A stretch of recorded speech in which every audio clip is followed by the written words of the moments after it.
Secretary and Foreign Minister Pak are now signing the protocol to amend and extend the U.S. Republic of Korea Science and Technology Agreement. The first iteration of the agreement was signed in 1992. A new one was signed in 1999 and has been renewed since then.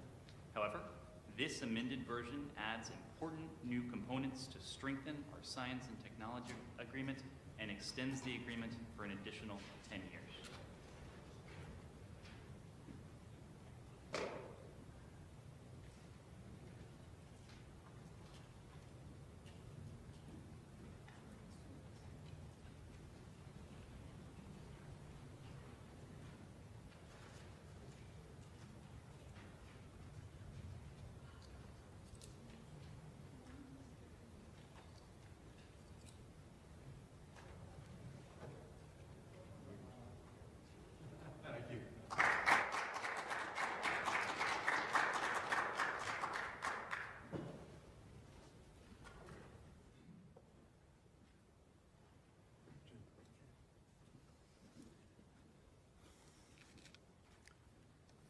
Well, good afternoon, everybody.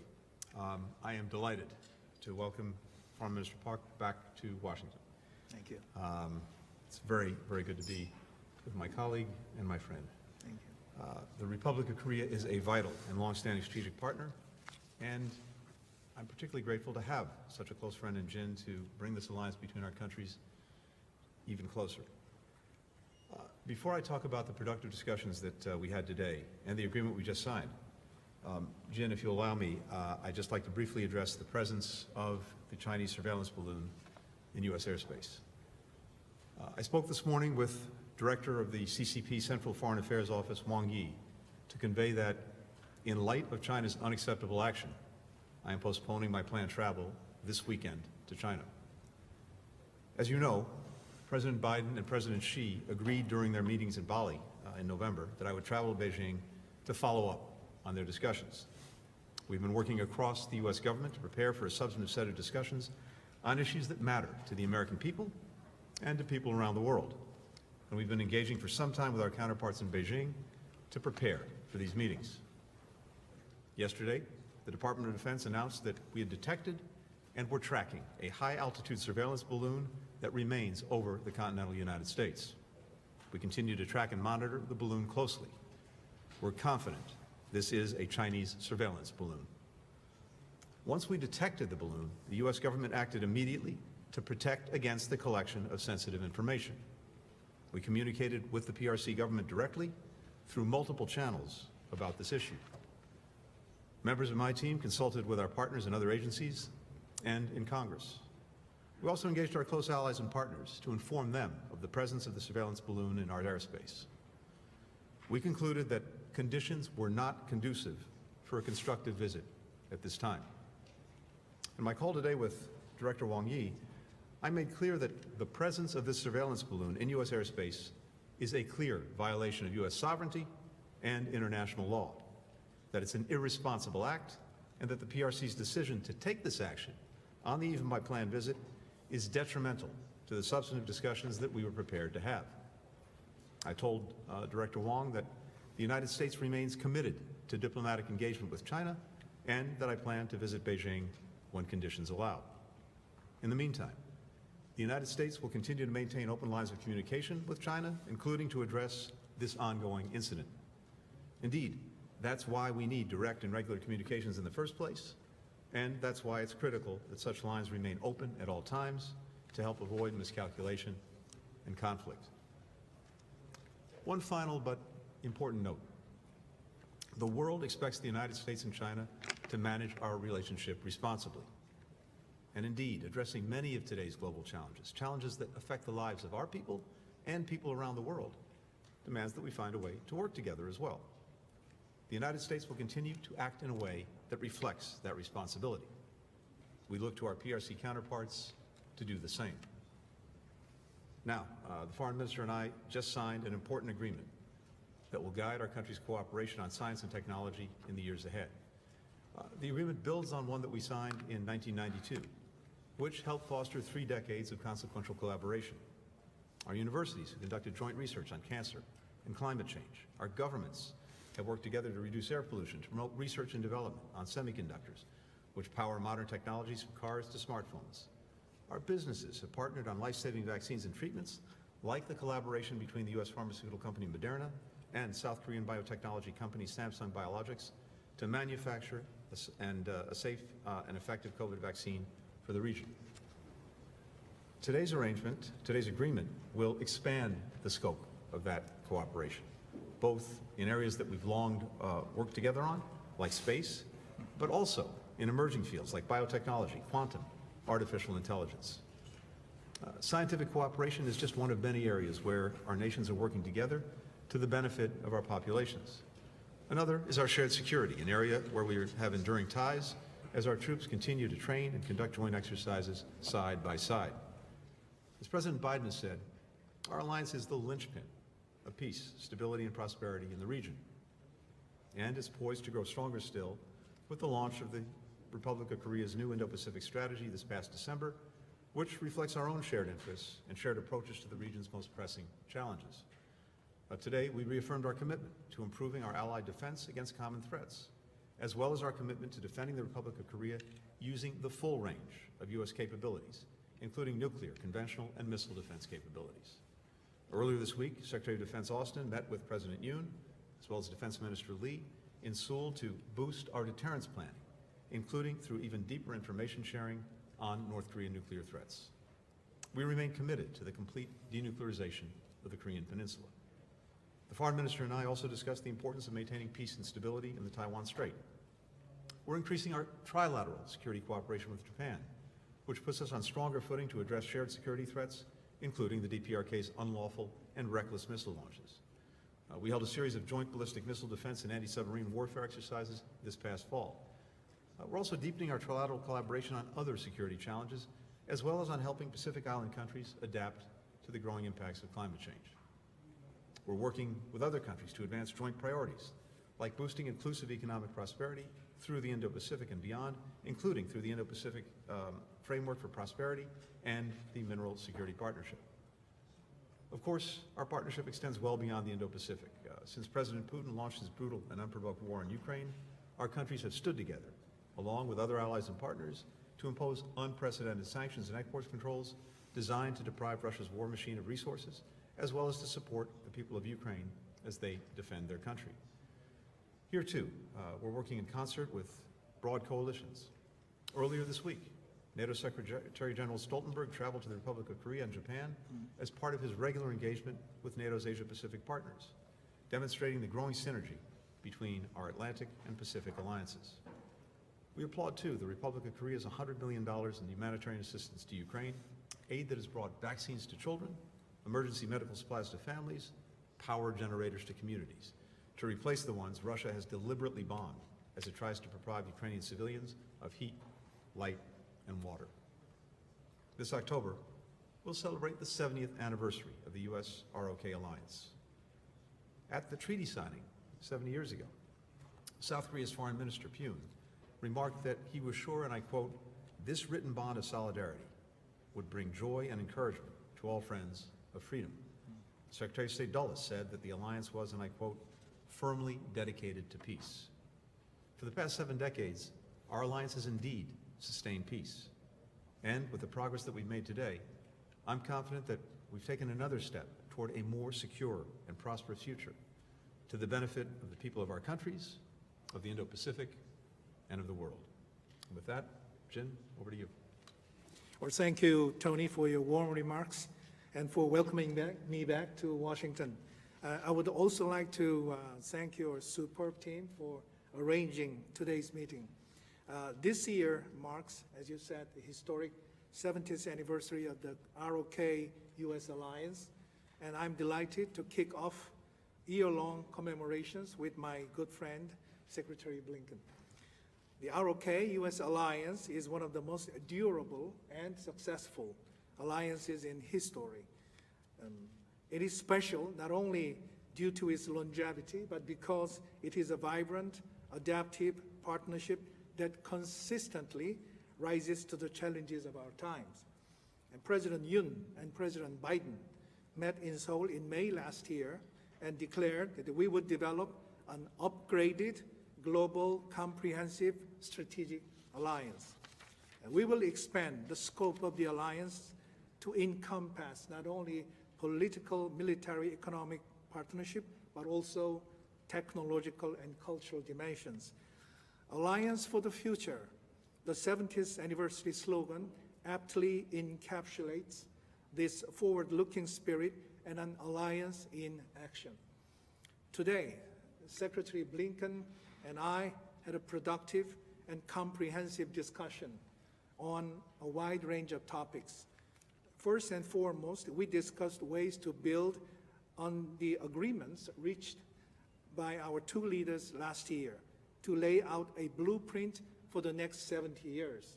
In particular, we agreed to focus on issues that benefit our businesses and reassure and enrich the lives of our citizens in tangible ways, from extended deterrence to supply chain stability to cutting-edge technologies and space cooperation. Our two governments will continue to enhance strategic communication at all levels across these critical areas. Secretary Blinken and I also reaffirmed our unwavering determination to denuclearize North Korea. This is at the forefront and center of our joint efforts to establish sustainable peace on the Korean Peninsula. Peace without denuclearization is fake peace. North Korea's nuclear and missile programs are a direct and serious threat to not only Korea, but also international peace and security.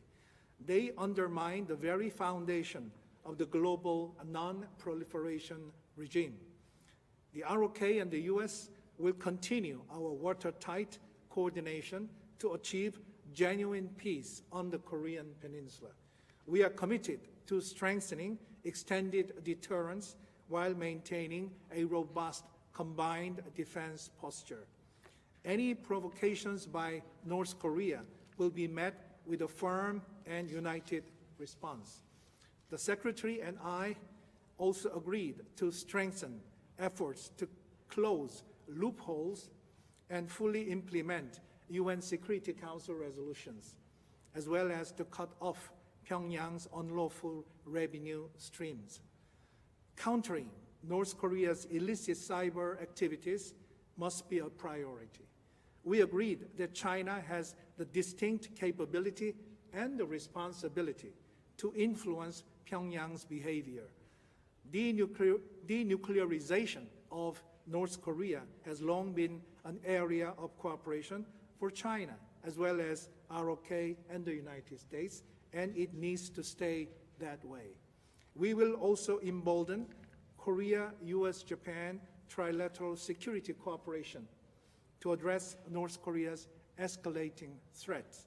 We also discussed maintaining focus on the egregious human rights situation in North Korea. In this vein, I welcome the nomination of Ms. Julie Turner as the new U.S. Special Envoy for North Korean human rights. The Secretary and I also discussed ways to scale up cooperation on economic security and cutting-edge technology. Just a few moments ago, I was pleased to sign with Secretary Blinken the protocol amending and extending scientific and technical cooperation agreement between the ROK and the U.S. It will strengthen partnership on critical technologies by promoting research and development cooperation, as well as exchange of experts and knowledge. We agreed that space is the next frontier in our expanding partnership. President Yoon has stated that Korea will launch a new aerospace agency within this year. I was delighted to meet with the NASA Administrator Bill Nelson yesterday to discuss cooperation on space that will benefit our civil, commercial, and security domains. This year, we plan to hold the ROK-US Space Forum, through which we hope to further strengthen space cooperation. The Secretary and I agreed to continue close coordination to address disruptions in the global supply chain. We will explore potential for cooperation under the CHIPS and Science Act. We will also work together to ensure that the Inflation Reduction Act is implemented in ways that address Korean companies' concerns and benefit both our businesses and industries. As you may know, last year Korea announced our own Indo-Pacific strategy. No region is more directly tied to global peace and prosperity than the Indo-Pacific. Our respective Indo-Pacific strategies squarely embrace this fact. We will complement and amplify our engagement in this region in accordance with the core values of freedom, democracy, human rights, and rule of law, and in partnership with other countries that share these values. In this regard, 2022 was a breakthrough year for ROK U.S.-Japan trilateral cooperation. In June, our leaders met for the first time in 5 years on the occasion of the NATO summit. They met again in Phnom Penh and announced the need to qualitatively expand trilateral cooperation to deter economic coercion, bolster economic security, and tackle 21st century challenges together. Secretary Blinken and I also agreed to continue efforts towards a swift conclusion of the war in Ukraine and the restoration of peace to its incredibly brave and resilient people. Secretary Blinken and I covered a wide range of issues today. This is a testament to how closely our two countries have been working hand in glove at all levels. This is truly an alliance in action, an alliance for the future that is based on common interest and a common vision. I look forward to deepening my partnership and friendship with Tony in this seminal and historic year for the ROK-U.S. alliance. Thank you. Thank you. We'll now turn to questions. We'll start with Andrea Mitchell of NBC News. Thank you very much, Mr. Secretary, Mr. Minister. Mr. Secretary, this is the first time, according to the Pentagon, that China has sent a surveillance balloon over the U.S. for such duration. And as you have just said, it's the first time on the eve of a planned visit by an American Secretary of State to China. Is canceling your trip or postponing your trip enough of a consequence? What are the other consequences that China should have to take for these actions? And secondly, if I may, what are the opportunity costs of not meeting with the Chinese and with the Chinese president at a time of such tensions with Taiwan and continuing U.S. concerns over China's support for Vladimir Putin's invasion of Ukraine? Thank you, sir. Thanks, Andrea. Let's start with this. It's very important to emphasize that the presence of this surveillance balloon over the United States in our skies is a clear violation of our sovereignty, a clear violation of international law, and clearly unacceptable. And we've made that clear to China. Any country that has its airspace violated in this way, I think, would respond similarly, and I can only imagine what the reaction would be in China if they were on the other end. And what this has done is created the conditions that undermine the purpose of the trip, including ongoing efforts to build a floor under the relationship and to address a broad range of issues that are of concern to the American people, I believe to the Chinese people, and certainly as well to people around the world. So we took the step that I announced earlier today in postponing the planned visit for this weekend. Meanwhile, we are going to remain engaged with the PRC as this ongoing issue is resolved. The first step is getting the surveillance asset out of our airspace, and that's what we're focused on. And I thought it was very important for Wang Yi, the senior foreign policy official in Beijing, to hear this directly from me. It would be premature for me to weigh in on any other specifics as this surveillance balloon remains in our airspace. As I said, job one is getting it out of our airspace. We continue to believe that having open lines of communication is important. Indeed, this incident only underscores the importance, and that's why we will maintain them. And that's also why, when conditions permit, I plan to go to China. But the most important thing right now in the moment is to see that this surveillance asset gets out of our airspace, and we'll take it from there. Sung Mo Nam of SBS. Andrea, we need to Again, move on. I don't want to get ahead of anything other than to say that the first step is to get the surveillance craft out of our airspace. Sung Mo Nam of SBS. Thank you. I have two questions. Firstly, to Mr. Secretary Blinken. North Korea's nuclear threats are increasing every day, even openly, especially to South Korea. Now, many Koreans don't feel safe even with the U.S. commitment to the nuclear umbrella.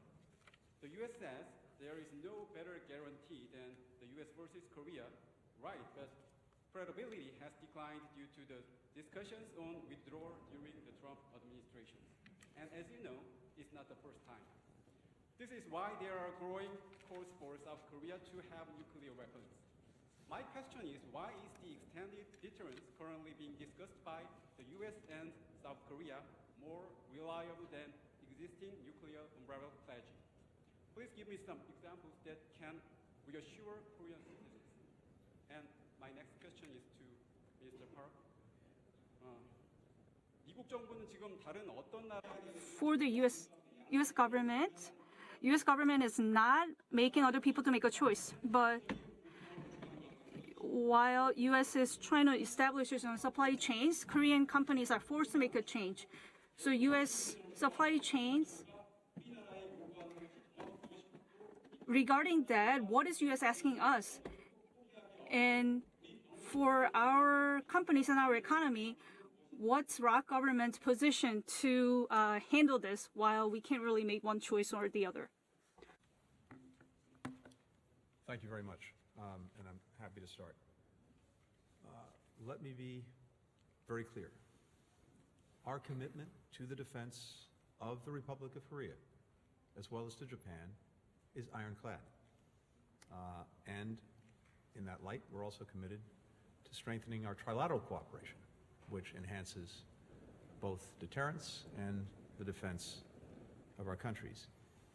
We take extended deterrence very seriously, and just in the last year, we've renewed our working group on extended deterrence. We've engaged in multiple exercises, and we have colleagues who, at this very moment, are working to strengthen and deepen even further our collaboration on extended deterrence. We are committed to defending the Republic of Korea using the full range of our capabilities, nuclear, conventional, missile defense capabilities. So there should be no doubt in anyone's mind, starting with Pyongyang, of our commitment to defend our allies, our partners, our friends, and to extended deterrence. 네, 그 두 번째 질문 관련해서 Regarding your second question, for the international supply chains, there is a very rapid change, as you all know, and Korea is trying its best to make it beneficial, make the environmental, this international conditions beneficial for us, and we're trying very hard for it. The Korea's network of economy and trading, we have to use it very well so that we can benefit our national interest. And our Korean government is doing everything that it can do. The most important thing is to stabilize the supply chains based on the U.S. ROC alliance. In this regard, so we are participating in IPEF, and also we initiated or initially participate in the FAB4 meeting so that we can benefit or serve our national interests and to create environment conducive for our national interests. However, this doesn't mean that pick one thing over the other. We are still maintaining economic relationship with China, and we are exporting a lot to China in terms of semiconductor business. And Samsung and SK, they have presence in China. So export control policies and its effect on us needs to be considered comprehensively so that we can come up with the most suitable policy for Korean situation. Ian Marlowe, Bloomberg. Thank you. Mr. Secretary, you've described the U.S.-China relationship as the most consequential one in the world, and yet the Department of Defense also described this Chinese spy balloon as not really representing a national security threat. What would you say to those who might suggest canceling this very important trip, as you've outlined, is in part related to optics and being seen to respond to criticism that the Biden administration might be soft on China, or at least needs to take a tough response? And separately, you've said you'll go when conditions allow. I'm wondering if you might elaborate on that. Are we talking a week or a month? And Foreign Minister Park, could you offer a little bit of an assessment on what you think the U.S., South Korea, and Japan can do to cut off these illicit revenue streams for North Korea, especially including the sale of ammunition to Russia or cryptocurrency theft? And how do you think China can be brought into those discussions? Thank you. Thank you, Ian. China's decision to fly a surveillance balloon over the continental United States is both unacceptable and irresponsible. That's what this is about. It's a violation of our sovereignty. It's a violation of international law. And it was very important that we, of course, take the actions we did to protect any sensitive information, to protect our people, and to make clear to China that, again, this is an unacceptable as well as irresponsible action. It's even more irresponsible coming on the eve of a long-planned visit that followed from the meeting between the two presidents in Bali on the margins of the G20. And in our judgment, it created conditions that undermined the very purpose of the trip, including ongoing efforts, as I said, to build a floor under the relationship, as well as to address a very broad range of issues that are important to Americans, to Chinese, to the entire world. So that is why I conveyed to Wang Yi, the senior foreign policy official in China this morning, that I was postponing the travel, and that we will look to see about doing the trip when conditions allow. I'm not going to put a date or time on that, because what we're focused right now is on making sure that this ongoing issue is actually resolved. The first step, as I said, is getting the surveillance asset out of our airspace. With regard to your question about North Korea's illicit cyber activities, as you may know, after the UN Security Council adopted stronger sanctions, starting in 2016, North Korea's foreign exchange reserve decreased significantly. Since then, North Korea has been stepping up its illegal cyber activities to circumvent the sanctions regime. And reportedly, it has stolen more than $1.2 billion by hacking since 2017. It is more worrisome that Pyongyang uses such revenue to develop nuclear and missile programs. In this regard, its illicit cyber activities constitute a grave threat, not only to the global economy and industries, but also to international peace and security. So we must consolidate international efforts to block North Korea's illicit revenue stream. And I think Republic of Korea, the United States, and Japan should cooperate to deal with these challenges. And by doing so, we will leave Pyongyang with no option but to return to dialogue and give up its nuclear development. Take a final question from Dong Hyung Kim of Yonhap News. Yes, thank you. Secretary Blinken, today you discussed many ways to strengthen the Korea-U.S. alliance. Would a April state visit by President Yoon be considered as one of those measures? Minister Park, just last week, the Chinese military aircraft entered the Korea Air Defense Identification Zone, and now there's a Chinese surveillance balloon in the U.S. airspace. Do you consider this kind of behaviors to be a threat to the alliance? President Biden very much values his relationship and partnership with President Yoon, but I would refer you to the White House for any information about any visits. Secretary Blinken gave me a very detailed explanations about the Chinese balloon incident, and I sufficiently understand the decision to postpone Secretary's visit to China, and I think that China should make a swift and very sincere explanations about what happened. But at the same time, the U.S.-China relationship is a very important relationship in international relations. So at some point in the future, I hope that President Blinken can have a chance to visit China and to communicate with Beijing. Thank you, Mr. Secretary. Thank you, Mr. Minister. Thank you, everyone. That concludes the press conference.